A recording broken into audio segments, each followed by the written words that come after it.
Hello, everybody. Welcome to another exciting episode of Jimmy's Jambox. We're here. We're back at it again, and we're going to get on into it. But before we do, as always, please make sure to like, subscribe, push all the buttons, do all the things. You know, I don't know where they are, but you do, and I trust you. And with that being said, here's a quick word from our sponsors. Organic herbs and botanicals, skincare and edibles, wellness for body and mind. The Brothers Apothecary. Fine teas and remedies. Ronald Records. From indie gems to classic hits, discover the heart of local music. With live shows all the time, up close and personal, and regular releases on their in-house label. Ronald Records. Supporting the community, one track at a time. All right, thank you all so much for watching. Again, shout out The Brothers Apothecary, Ronald Records, and Portland Water. Thanks for keeping us hydrated. And with that being said, let's go ahead and get on into it. Here is today's guest. Hello, my name's Shanea. Hello. Thank you so much for joining us. Thank you for having me. Yeah, why don't you tell us a little bit about, who you are, where you're from, what you do, give us that Tinder profile of your involvement with music. Yeah. Well, I make sort of indie rock folk music. I'm in Portland. My name is Shanea. Hey, I think that does it well. What got you started in music initially? Yeah, so music is something that I feel like has always kind of been around. I actually recently discovered that more of my relatives have done music than I realized. Oh, that's fun. But my grandfather played guitar, or still plays guitar, and I had always done stuff like music, theater, and things in high school. And I kind of realized that it was one of the only things that I felt like I was genuinely good at. And I was because I was good in school, but as things got harder, I was okay, this is very difficult, and maybe I'm trying to find the things that were things that I wanted to do and things that I excelled in. And I feel like I kind of accidentally found myself in music. It was never something that as a kid I was oh, I'm gonna do this. I had really bad stage fright. And so I was always kind of around music, or did it as a group, but as a solo thing, and especially deciding to write music, it was definitely something that I feel like I kind of fell into and was a very happy accident. Yeah. I'm curious. So you said you did theater in school. Were you performing on stage during those times, or were you a part of the production of theater? Yeah. So it was the first time that I was performing, whether it be in the pit or on stage. I started in pit, and then I was for some reason, I decided that I was just gonna get over the stage fright, which thinking now I'm that's a wild choice to make. Yeah, very much so. Just gonna muscle through it, which is kind of what I did, but yeah, I decided that I was going to perform, and I think the fact that it was a large group of people definitely helped. But yeah, I was on a lot of sides of it. I did some directing in high school as well. But Yeah. Okay, so you were really just you were kind of familiar with so much of the part of it that I imagine like once you got on the stage, it kind of just you were like, oh, I've watched this happen so many times that it's a little easier to even do it. Yeah. Interesting. Well, that's a really cool experience. Thank you for sharing that. Yeah. Now, before we get into more of what you do in the present day, I do have a couple foundation questions I like to check in with everybody on. This first one, it's one we ask early, it's one we ask often, and it's definitely a crowd favorite. What was the first album you ever bought with your own money? So I was like a Disney kid. So my first album was the Cheetah Girls album. Okay. And I played it. There's a distinct memory that I have of being on a family trip and like us driving for like maybe 5 hours and me insisting that this was the album that we played for those 5 hours. Definitely not rave reviews from everyone in the car. I ended up getting like a CD player from my grandmother, I think, where they were like, okay, you can listen to this on your own time. So I was over there like jamming out. But yeah, that was the first album. That's a quality one for sure. Yeah. For sure. And then what was one of the first live shows you ever went to that was like specifically one you wanted to go to? Again, Disney kid. It was the Jonas Brothers. Okay. And it was I think it was at the Rose Garden or Moda Center now, but yeah. Yeah. And it was my first like stadium show as well. So well, that's exciting. Yeah. I'm finally going to go to my first show at the Moda in a few weeks. I'm really excited about it. Yeah. It's cool. I like it. I definitely find myself gravitating more towards like more mid-sized venues. Yeah, the Crystal is definitely one of my like favorite places to see shows at because like even if you're like up there, it's like still close enough. And it's so easy to get up close. All right. And then before we officially get into you in the present day, do you have a defining moment where you decided you wanted to take music more seriously? Yeah. So when I was in high school, it was sort of the same time that I decided like I'm going to just like get over stage fright. And I was like, I've been writing songs. This is something that I enjoy. And then I was like researching, like, if I could go to college for this, like, what would that mean? Like, should I go to college for it? And then I found, like, contemporary songwriting and, like, different courses and things like that. And I was like, oh, okay, so like I can do this by myself, but there's also people that could like help me learn how to do this better. And that was kind of the moment where I was like, okay, I think I'm gonna like try to find some sort of schooling around this, because that kind of made the most sense in my brain at the time. So yeah. Oh yeah. Now let's go ahead and get on into you in the present day. But we're gonna get a super easy one out of the way first. How'd you pick the name? It's my name.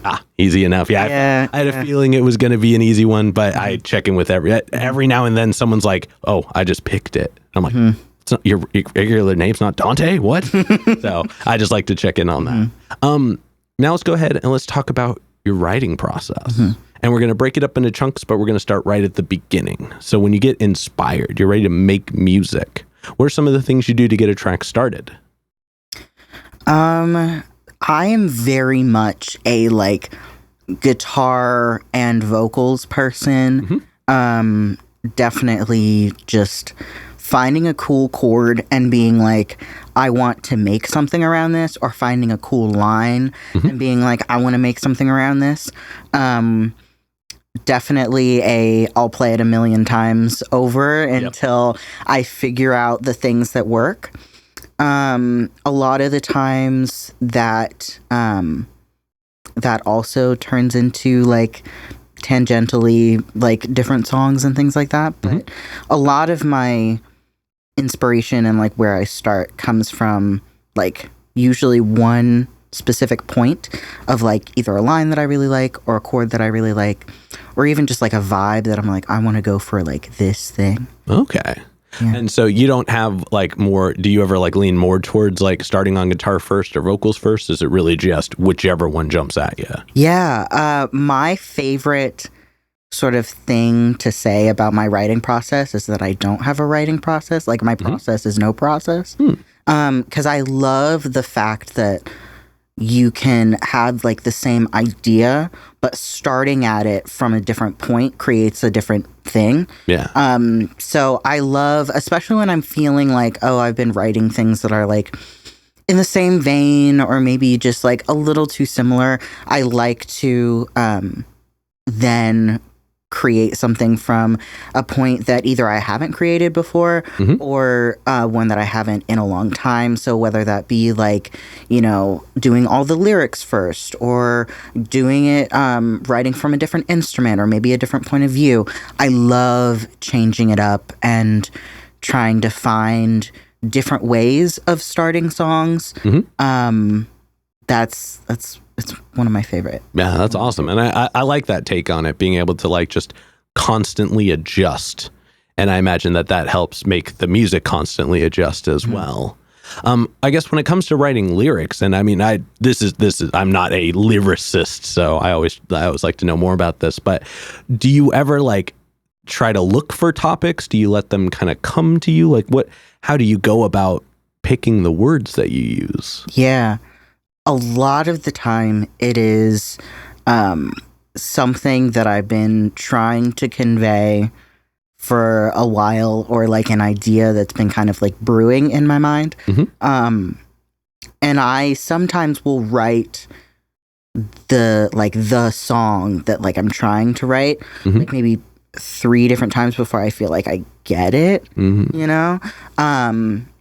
Especially when it comes to lyrics, I have had songs where there is like one lyric that I really, really like, and I'll try to figure out how to like put it in different songs to try to see which one serves it the best. Especially when it's like a lyric that is maybe more of a verse lyric, but I'm like, this is so poignant. I want this to be like maybe a chorus thing or something.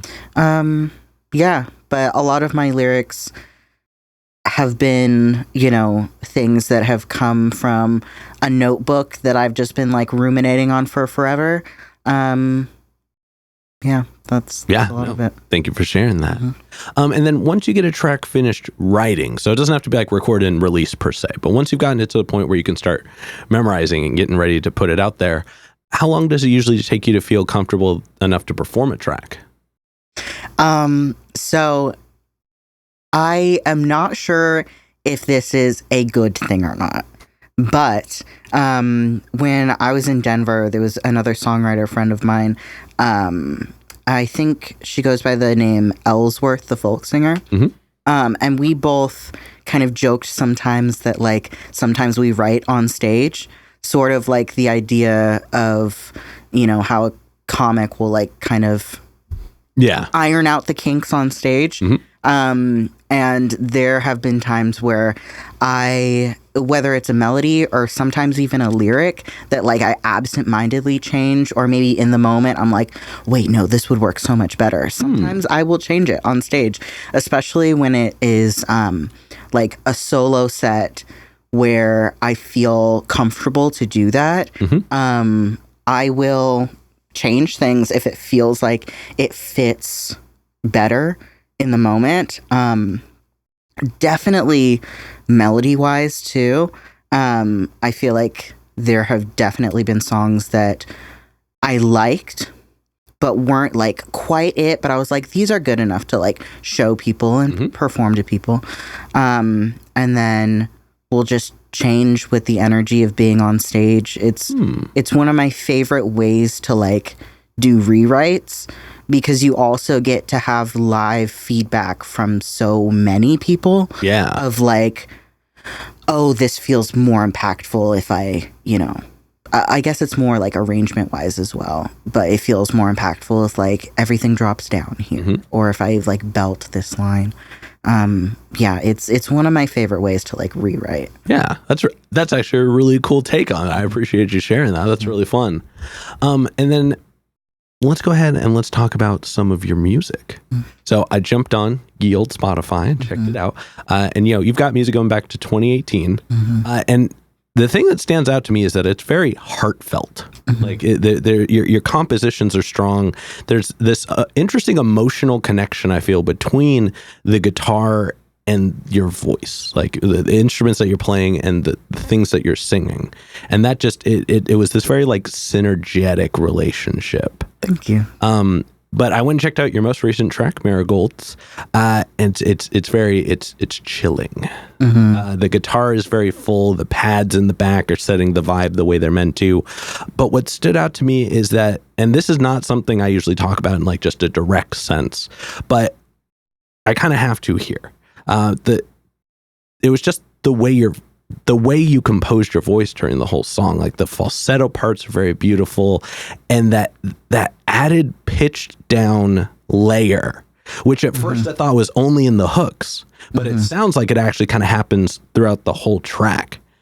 That, like, there was just something about that was just, it was so perfect for the song. And I really enjoyed that. Before I do this bit where I pick out a track that I really enjoyed, and I did end up going with a different one, even though that one I really, really like. But I would like to hear a little bit about that track if you would like to share it with us. Yeah, totally.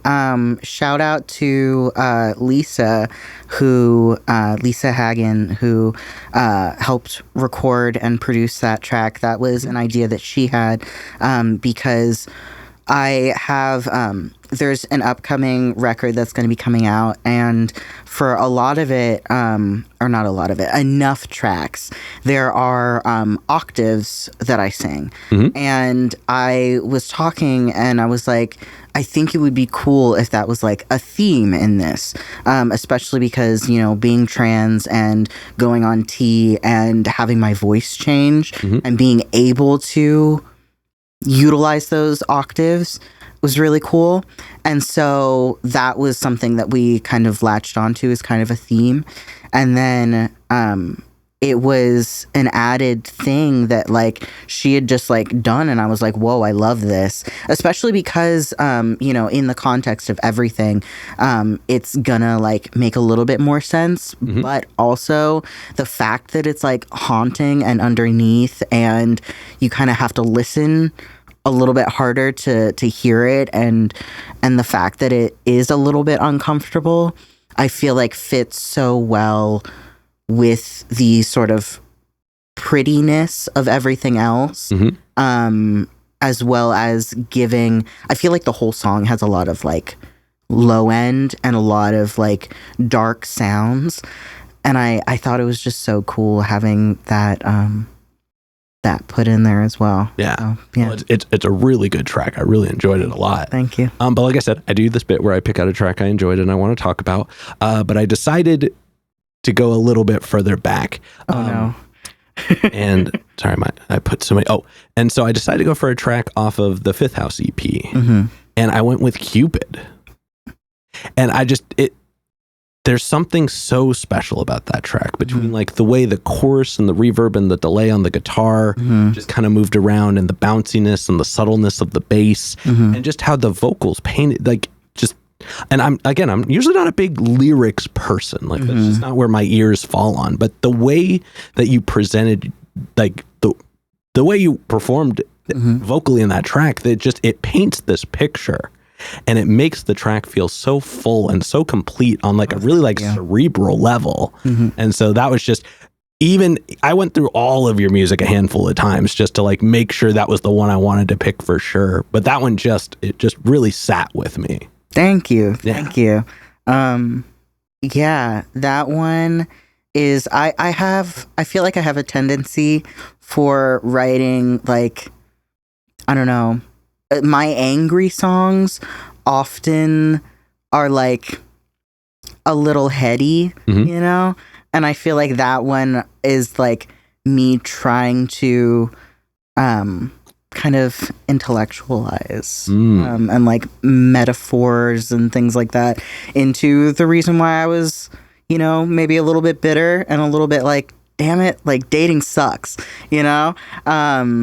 Yeah, and that one I was able to record with Ben, who's Corsicana back in Denver, which that was the first time that I had like really recorded with another person, and it was so fun to be able to like watch him produce, be able to like give feedback and be in the room the entire time. That it was so fun. And I feel like he was able to help me create that song into, you know, what it is, especially with the effects and all. But yeah, that's oldie but a goodie. Yeah, you know? very much so. But I am curious to know now, what are some of your favorite tracks to perform? Ooh, okay. So I haven't released music other than Marigolds, which is the first of like an upcoming you know release in like 4 years. And so there's a lot of songs that are like my favorite songs to perform that aren't anywhere that anybody can find, which is a way to, you know, promote my live sets. Like you should come and see my live sets. But which they are very good. I've been fortunate enough to see you perform live. And it's delightful. Thank you. But my favorite song to perform live is called Alone. It is more of a rock song than I think I have written before. And it's so fun, and it's like angry and loud in a way that I feel like I hadn't let myself be in my writing kind of before that, at least not in the same way. But that's one of my favorite songs to perform, especially because with bridges, I'm like all or nothing with a bridge. So it's either like a bridge that maybe lasts a little bit too long, or like no bridge at all. But with Alone, it's one of those things where I let the bridge really do this like slow burn that I really love. And it's just like one word just over and over, which I personally find really fun, because there's this thing that happens when like you say a word too many times, it like is no longer a word. You know? And so I feel like that's kind of what happens with Alone on the bridge. And then I kind of get to you know, really belt and kind of scream at the end of it, and it's really fun. And it's also really fun to play with a band too. It's one of those songs where I feel like I can really get the emotion across either way, which I love, because I have been solo for so long. And then this past year I have created the band that I have, and yeah. Well, that's exciting. Thank you for sharing that. Now let's go ahead and let's keep talking about some new music. What can we look forward to as far as like the sounds and the structures and the styles? What can we expect from new music that's going to be coming out? Yeah. So this is the album that's going to be coming out is a span of many years of music. It was kind of me being like, what are the songs that I feel like really have stayed exciting to me over that period of time. So there's going to be a lot of variety, in my opinion, in terms of like instrumentation and styles. I have a song on there that is I don't play piano a lot, but there is a almost entirely instrumental piano track. Oh, exciting. On there, which was really cool. It was hard to get because it was one of those like, we're using this like slightly out of tune piano in this like cool space, so it has to be a one take. And I was like, oh man. But it was so much fun. And I also get to kind of introduce, you know, the internet space to me slowly sort of going towards this indie rock sound that I feel like I've been exploring in my live sets for a while, as well as my, acoustic singer-songwriter, like the OG style. Yeah. Yeah. Well, that's awesome. Definitely looking forward to that. Thank you. Now let's go ahead and let's take a moment and let's zoom out. Let's look at kind of just music as a whole. What are some of the things about either new music, like if you're one of those people who's constantly listening to new music, or at the very least music that's new to you, that you enjoy and you're like finding inspiration in right now? I think Ethel Cain and Blonde Shell are both artists that I'm kind of obsessed with right now.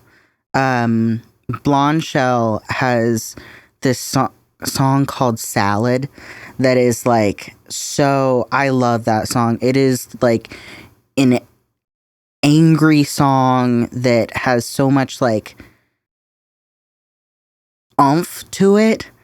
And that her whole album, her most recent album, is just so cool in like the way that she sings is not like, in my mind, stereotypically like rock, but the instrumentation around it makes it that, which I think is so cool, which is kind of like what I want to go for in like as my music progresses. Because I always had this idea that like, oh, well, I don't have like a rock voice or a heavy voice, so I kind of have fallen into singer-songwriter, which I absolutely love, but I also want to kind of explore like how heavy can I go? Yeah. Which is really fun. And then Ethel Cain, just in terms of storytelling and like crypticness and just like the whole just genre bendingness of her album is so cool. It's so cool. And I also love how on the album it goes from like a pop song to like this experimental, like dark, like so like uncomfortable sort of tracks. Yeah, those are two that have really gotten under my skin. That's awesome. Yeah. And, I think we're fortunate enough to be in a time where, like, the realm of experimentation within music is just so broad at the moment. Like, there was definitely a point in time where it's like, if you did not play this style of music, you couldn't call it that style of music. And right now, there isn't a way to categorize a lot of music that's coming out at the moment because it's taken so many things from so many places. So I'm excited to see just where music moves in the next few years just based off of that. But I've got one last question to go in this middle portion before we move on to the next part. And it's probably the densest question in the interview. Okay. But we've talked a lot about, your experiences with music, the actions, the reactions. But when it's just you and music one-on-one, what does music give back to you?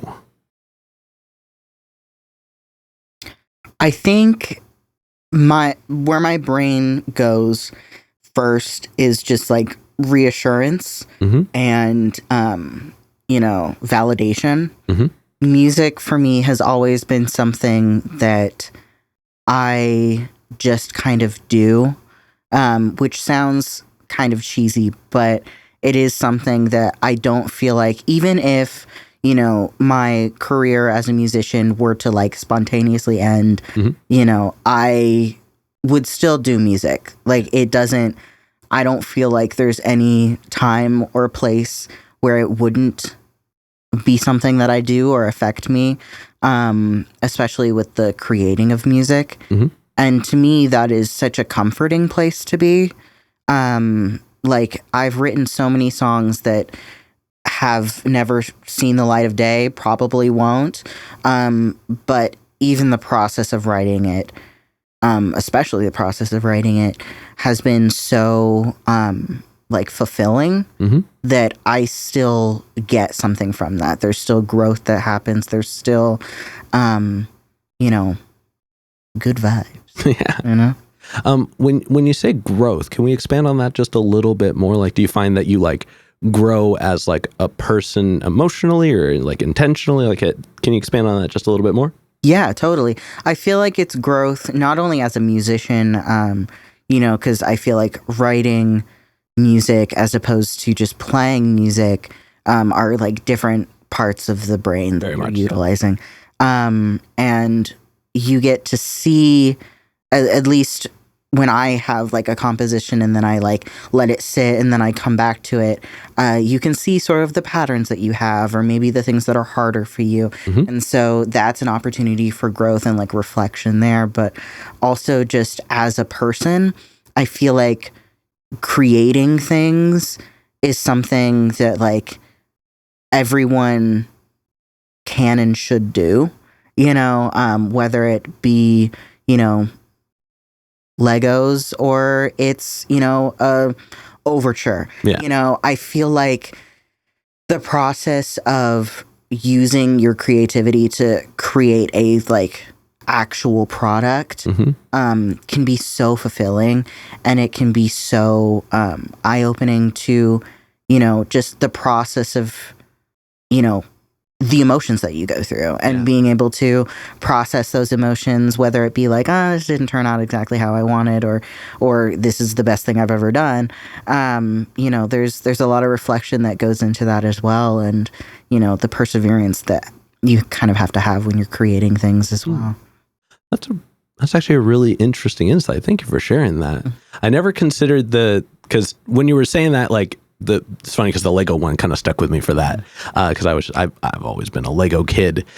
But it was interesting because up until you said that, I had never considered the emotional side of those types of like processes. I always think of them as you learn about how you problem solve, how you act during meticulous moments. Like, do you put the pieces all in one place? Do you go like step by step? Do you like lay it all out? Like, but I never thought about like the fact that there are people who like get frustrated when they're putting Legos together because they can't figure it out. Or they're like, people who like are like, they feel an accomplishment as soon as it's done. And that's something I'm going to sit with after this. So thank you for sharing that.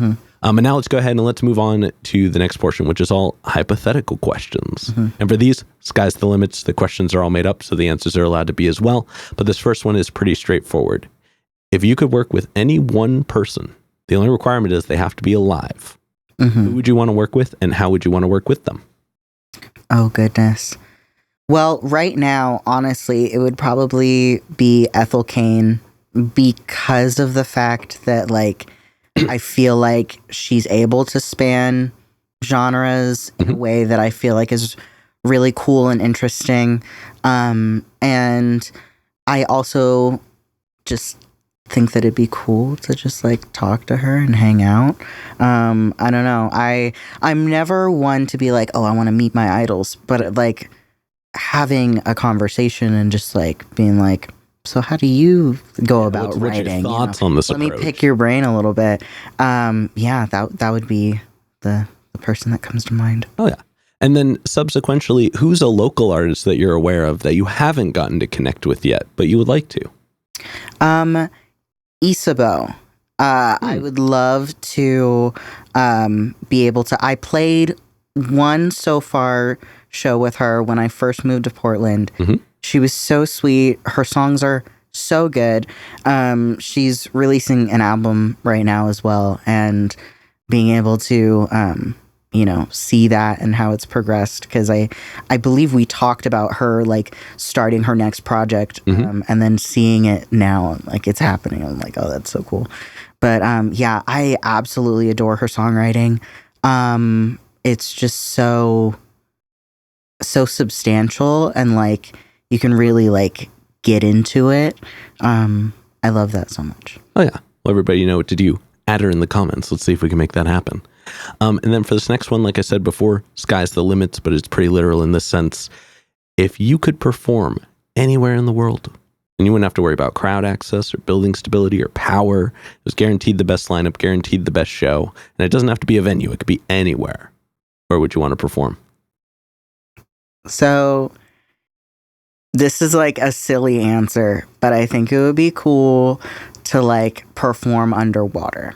I think that would be fun, and I think it would be weird and maybe a little avant-garde. But I I almost was a marine biologist until I learned that like science and math is maybe a little bit too hard for me. But I love fish and stuff like that. I think it'd be fun. Logistically a nightmare, but it can be like a cool puzzle that we figure out. Gotcha. Yeah. I was going to say, would it be like underwater dome or like big submarine or even little submarine? Underwater dome. Okay. Hell yeah. Yeah. Hell yeah. I love that. And then to wrap up the hypothetical questions, Mm-hmm. if you could get one more album from anybody, they could be alive, they could be dead, they could have not put out an album in 100 years, they could have put out an album yesterday. Who would you like an album from?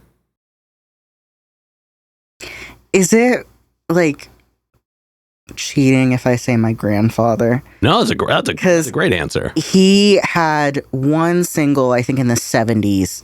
And I know he's written songs, but he's just like a little too nervous about it. And I would love to hear the songs that he's written and be able to like, I don't know, hype him up.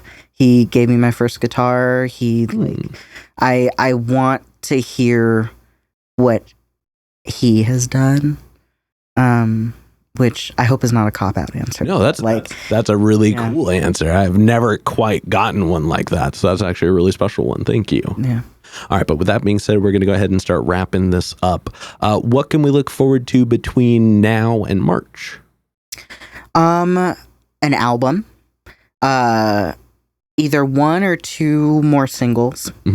And then I am going to be doing a little bit of solo performances, but I think I'm going to stick with the band. I think that might be kind of where my live performances are going, filling out the band a little bit more. Yeah, I've just been having a lot of fun doing that, and I think I'm going to continue. Definitely looking forward to that. Do you have a name for the album yet? Exclusive. It's called Root Rot. Oh, exciting. Oh, yeah. All right. And then for this next one, go and look straight at the camera. Tell everybody how they can find you. You can find me on Instagram at Shanea_music_things, Bandcamp, as well. Just Shanea, Bandcamp. Is that? I don't remember how the Bandcamp one works. But you can also find me on Spotify, just at Shanea, Shanea. Apple Music as well. I think those are all the things. Hell yeah. I think those are all the things. Yeah. And we'll put the Instagram always shows up on the screen. All the links are down below otherwise. And then any other plugs, any other shout outs, anybody else you'd like to put on while you're on here? I guess my mom, and my bandmates, TJ and Christian. Oh yeah. All right. Then with that being said, we've got one last question to go. But before we do, I'm going to steal the camera for just a second. As always, y'all, please make sure to like, subscribe, push all the buttons, do all the things. You know, I don't know where they are, but you do, and I trust you. And one more shout out to the Brothers Apothecary, Ronald Records, and Portland Water. Thanks for keeping us hydrated. And with that being said, the final question. And this is entirely up to your interpretation. But what is an album you feel is more on the obscure side? So it's a deep cut. It's one not a lot of people would know, but it's one you think everybody should know. I have a couple in my mind. I gotta just like make the decision. Yep. And you can say a couple if you want. That's okay. Fine. I think Mitski, one of Mitski's first albums, the one that has Townie on it, as well as Annie Lennox. It is an album that my mother had, where it's just like her face, all like whitewashed and everything. Yeah, those are the two. Oh yeah, well, thank you so much. All right, with that being said, we're going to go ahead and wrap this up. Thank you so much for joining us today. And this has been another exciting episode of Jimmy's Jambox. I'm Jimmy. I'm Shanea. And we're signing off. Later, y'all. That's a wrap. This is not a podcast. This is a show.